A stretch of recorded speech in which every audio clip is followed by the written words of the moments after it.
Bonjour, bonsoir, bien-aimés dans le Seigneur. Nous vous saluons au nom de Jésus. Et soyez les bienvenus à notre chaîne YouTube Pasteur Boniface Kayembe officiel. Dans notre page émission, l'homme de la promesse enseigne. Et ce message passera d'un moment à l'autre, chaque dimanche à 18h et chaque mercredi à 18h. Que Dieu vous bénisse. Gloire soit rendue à notre Dieu. Bien-aimés dans le Seigneur, bonjour, bonsoir, et partout où vous êtes. Grande est la joie qui inonde nos cœurs de nous avoir encore au-devant de vous. Gloire à Jésus. Aujourd'hui, nous allons parler sur Malachie chapitre 4, versets 5 à 6. Et notre thème est intitulé « De qui parle Malachie 4 ?» Parce qu'il y a beaucoup de confusion et chacun a son interprétation sur Malachie 4. Il y a les gens qui s'en approprient, or que Malachie 4 parle autrement. Et la Bible dit à Malachie 4 que j'enverrai le prophète au-devant de vous et il ramènera le cœur des enfants à leur père et le cœur des pères à leurs enfants. Et maintenant nous voulons savoir de qui réellement parle Malachie. Parce que la Bible dit, c'est lui qui viendra. Il doit réconcilier les pères et les fils, réconcilier les pères et leurs enfants. Et voilà pourquoi nous voulons savoir si réellement c'est lui qui viendra, le lit qui viendra. Il est déjà venu ou il reviendra. Et autre chose, quel est le ministère qu'avait Élie? Avant qu'on puisse interpréter les Écritures, il faut d'abord sonder les Écritures et savoir Élie en question, dont on parle, il avait quel ministère? Raison pour laquelle, dans 1 Roi, chapitre 18, verset 15 à 33, la Bible dit, Élie rencontre le roi Akab. Il lui dit qu'Akab, tu as entraîné le peuple dans l'idolâtrie. Tu as poussé le peuple à adorer les dieux de Baal. Or que c'est l'Éternel qui est Dieu. Mais Akab n'acceptait pas qu'il est en train d'entraîner le peuple dans l'idolâtrie. Raison pour laquelle Élie a dit à tout le peuple, comme vous êtes tantôt plus tôt, vous êtes du côté Baal et du côté éternel. Mieux vaut maintenant que vous puissiez prendre une seule position, de savoir qui est Dieu, qui est le véritable Dieu. Raison pour laquelle ils sont montés au mont Carmel. Élie a dit que chaque groupe prenne un taureau. Du côté Baal, ils ont pris un taureau, et du côté Élie, il a pris un taureau. Élie a dit, nous allons couper les taureaux, le mettre sur le terre, sans y mettre le feu. Et chaque groupe doit invoquer son Dieu. Le Dieu qui répondra par le fait, c'est celui-là qui est le véritable Dieu. Baal a pris son taureau, il a coupé un morceau. Ils ont appelé Baal du matin au soir, sans réponse, ni mouvement, ni quoi que ce soit. Et au moment de la présentation de l'offrande, Élie s'approcha de l'autel. Il coupa le taureau en morceaux et il les mit sur l'autel. Il a dit même qu'on jette même de l'eau sur l'autel. Bien aimé dans le Seigneur, on a mis l'eau sur l'autel, on a versé l'eau sur l'autel et Élie a invoqué le nom de l'Éternel et le feu est descendu sur l'autel. Tout le peuple en Israël a crié réellement, c'est l'Éternel qui est Dieu, c'est l'Éternel qui est Dieu. Élie a dit au peuple, saisissez les prophètes de Baal et tuez-les. Donc vous allez comprendre ensemble avec moi que le ministère qu'avait Élie, c'était le ministère de la repentance.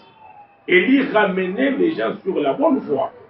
Élie corrigeait les erreurs du roi Akab.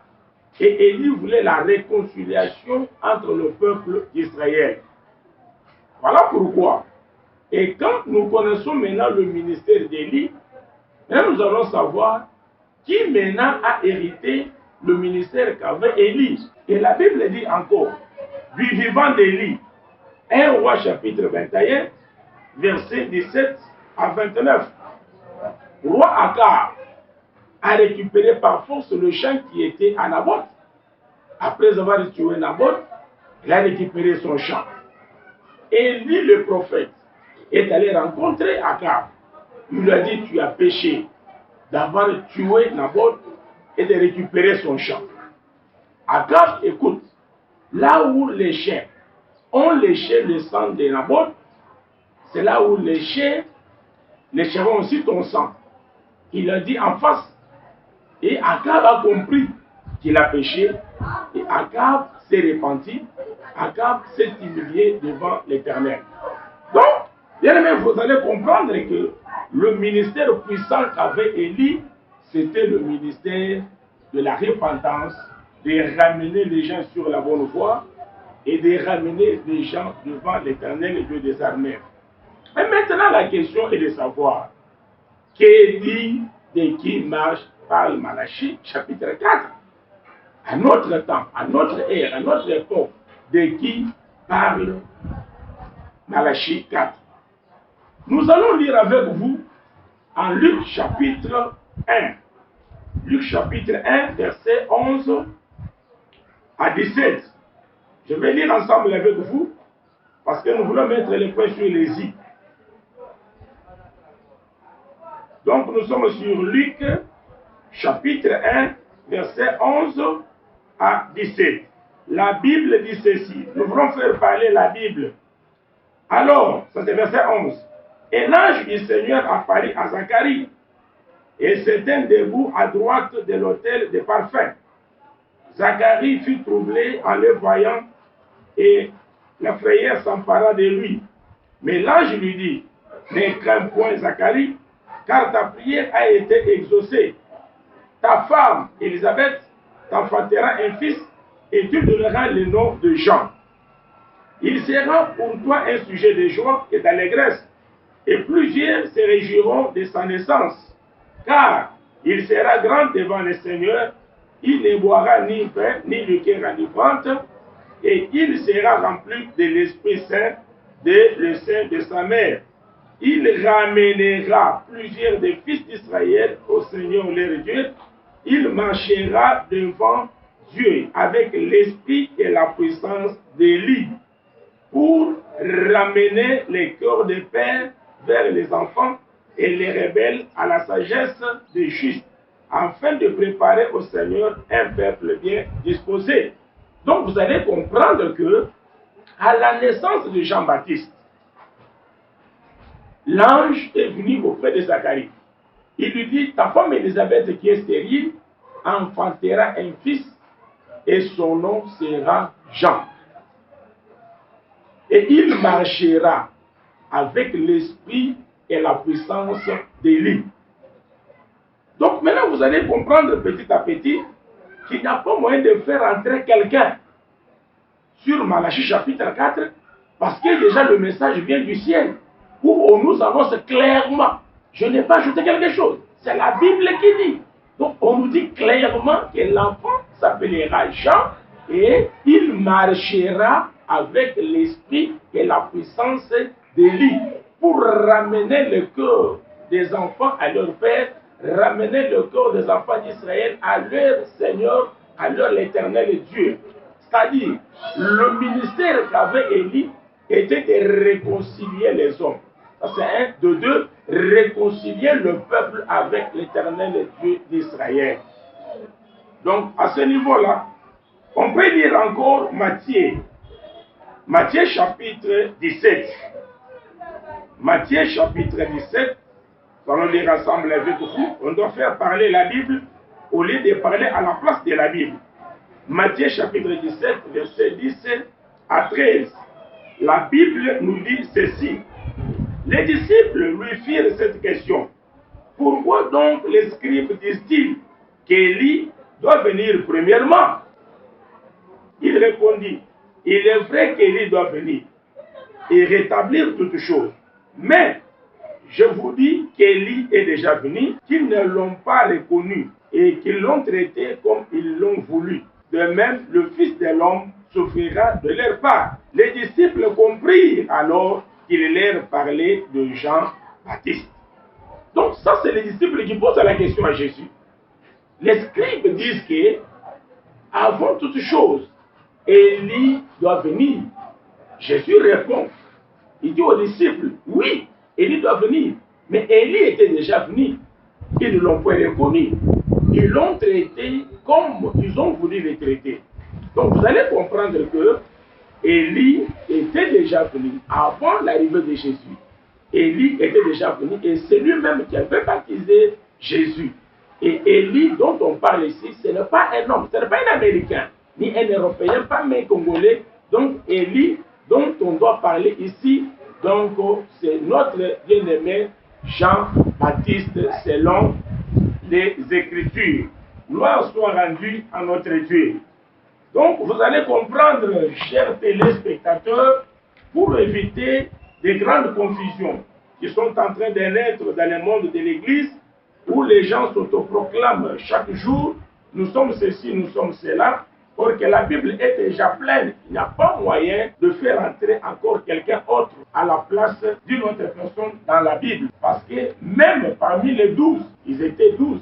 Le 13e apôtre, c'est l'apôtre Paul, qui est notre apôtre à nous, les nations. Donc, raison pour laquelle, si nous allons lire encore pour l'éclaircissement, Matthieu chapitre 11, verset 11 à 15, il nous dit ceci. Matthieu chapitre 11, verset 11 à 15. La Bible dit ceci. Je vous le dis en vérité, parmi ceux qui sont nés de femmes, il n'en a point paru de plus grand que Jean-Baptiste. Cependant, le plus petit dans les royaumes des cieux est plus que lui. Depuis le temps de Jean-Baptiste jusqu'à présent, le royaume des cieux est forcé. Et ce sont les violents qui s'en emparent. Car tous les prophètes de la loi ont prophétisé jusqu'à Jean. Donc tous les prophètes de l'Ancien Testament ont prophétisé jusqu'à Jean. Donc c'est Jean-Baptiste qui est le dernier prophète. Maintenant, si Jean-Baptiste est le dernier prophète, maintenant toi tu es où? Et tu dois entrer par où? Par quelle porte? Donc il a dit, ils ont prophétisé jusqu'à Jean.